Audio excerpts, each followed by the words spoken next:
اللهم صل وسلم على سيدنا محمد وعلى آله وأصحابه أجمعين. مرحبا بكم يا البنات في فيديو جديد ووصفة جديدة. وصفتي لنهار اليوم طاجين كباب الجزائري المعروف التقليدي، بصح راح نديرو انايا بشكل شويه مودرن.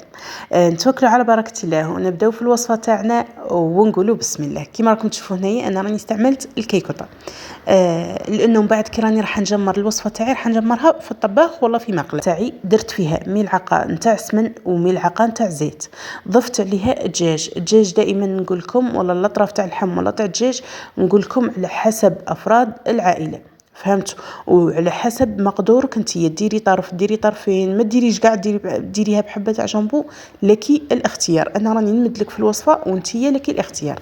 انا راني درتها بهذون زوج طريفات، فهمتي؟ خليت الدجاج تاعي مليح مليح في ذاك السمن وفي ذاك الزيت، ومن بعدها ضفت لهم بصل. البصله هنايا انا استعملت البصله البيضاء، كما راكم تشوفوا درت 3 حبات يكونوا شويه كبار، لانه البصله البيضاء راها ذوب. قليتهم مليح مليح مع بعضهم، زدت ضفت لهم زوج ثنينات مهروسين نتاع الثوم، وزدت ضفت لهم التوابل اللي هما درت ملعقه ممسوحه نتاع كزبر مطحون، ضفت لها رشه نتاع فلفل اسود، وضفت لها شويه تاع عرق اصفر، رشه نتاع عرق اصفر، وزدت ضفت معاهم ملعقه نتاع مطارد. المطارد للطواجين كيما هاك راح يزين يا البنات، اي طاجين فيه دجاج راه زين حيه ليه المطارد. قليتهم مليح مليح مع بعضهم، مرقتهم شويه. راني فتكم في الهضره يا البنات، عندي ملعقه نتاع فرينه قليتها المره الاولى كاع يتينا مع الدجاج، فهمتوا؟ راها ملعقه تاع فرينه باش تخثر لنا المرقه. ملعقه ممسوحه، ماهيش ملعقه بومبي ومملوءه، ملعقه ممسوحه تاع فرينه قليتها مع الدجاج والبصله المره الاولى.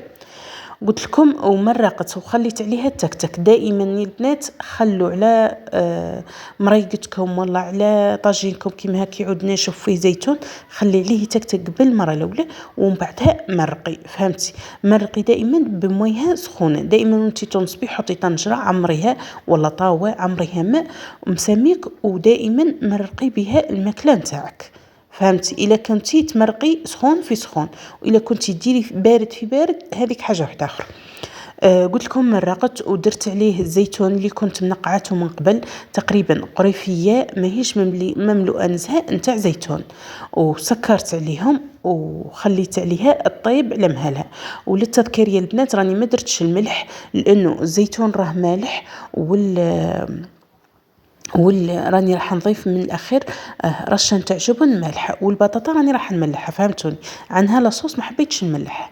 هنايا البطاطا كما راكم تشوفوا خيري الحبيبات يكونوا كاع قد بعضهم. انا راني استعملت 5 حبات نتاع بطاطا يكونوا كبار، وخيرتهم كامل بنفس الحجم، وقطعتهم قليظ، ما رققتهمش. البطاطا نتاع الكباب راها تجي قليظه ما تجيش رقيقه، ما تجيش كيما الفريت ولا كيما تاع الفريت اومليت اللي نديروه مع بعضهم، لا راها تجي شويه قليظه.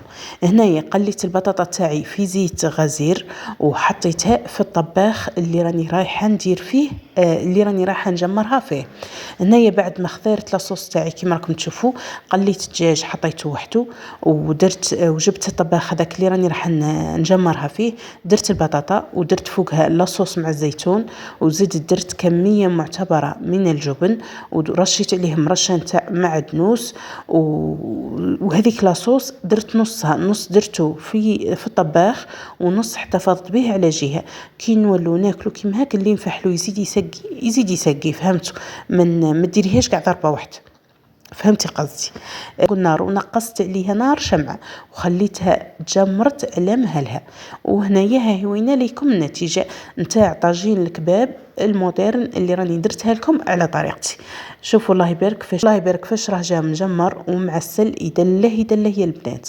طاجين خفيف ساهل ماهل.